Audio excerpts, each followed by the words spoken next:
মন্দিরে আগুন দেওয়া হচ্ছে, বাংলাদেশে হিন্দুদের উপরে নির্যাতন নিপীড়ন করা হচ্ছে। ভারত থেকে মুসলমানদেরকে তাড়াতে হবে। এই হিন্দুত্ববাদ মোদী সরকারের বয়ান হলো এটি। তারা আজকে হিন্দুত্ববাদ প্রতিষ্ঠা করেছে।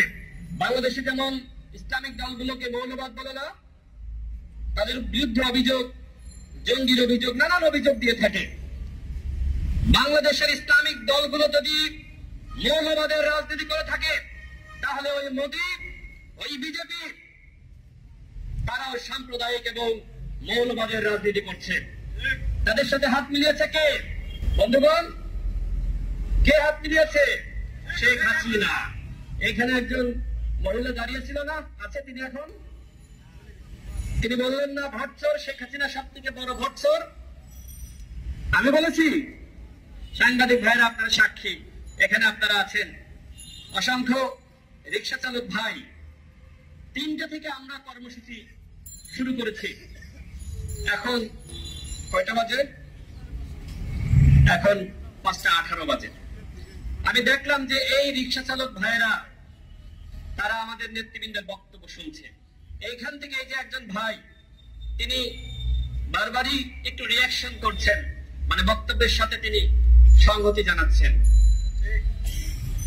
তাদের কোনো প্রয়োজন আছে এখানে এই যে রিক্সাগুলো দাঁড়িয়ে আমাদের বক্তব্যগুলো শুনছে? কোনো প্রয়োজন আছে? প্রয়োজন আছে, কারণ তাদের পেটে ক্ষুধা, ভাতের ক্ষুধা না, ভোটের ক্ষুধা।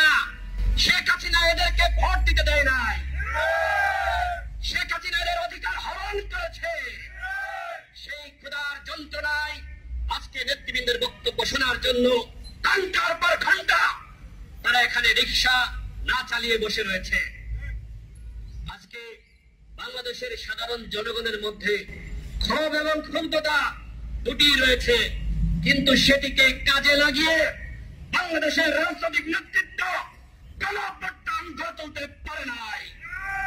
এর ব্যর্থতা এদেশের সাধারণ জনগণের নয়, এর ব্যর্থতা এদেশের বড় রাজনৈতিক দলগুলোর। আমরা 28 অক্টোবর থেকে আন্দোলন সংগ্রাম করেছি। আমাদের মিছিলে অসংখ্য রিক্সা চালক, দিনমজুর, তাঁতি, শ্রমিক অংশ নিয়েছে।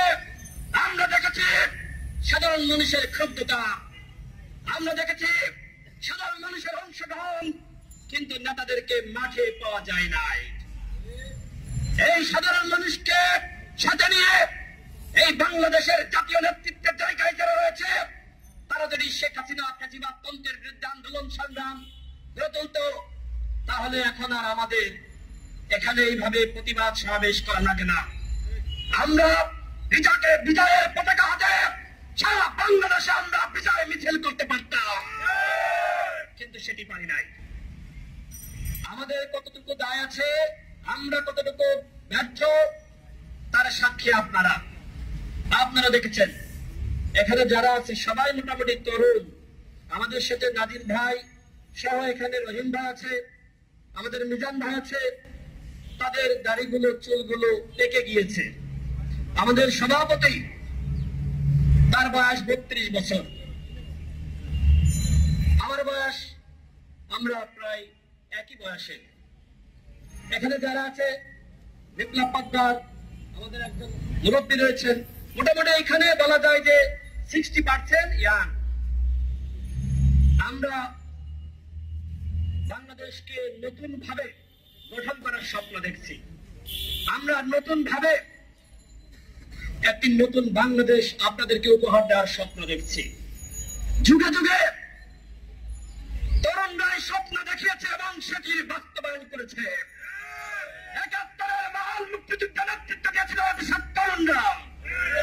52-এর ভাষা আন্দোলনে নেতৃত্ব দিয়েছিল দেশের তরুণরা।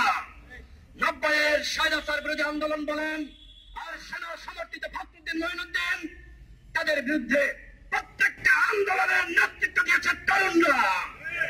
এই গণ অধিকার পরিষদের যে নেতৃত্ব, তরুণ এবং মধ্যবয়স্ক এবং সিনিয়র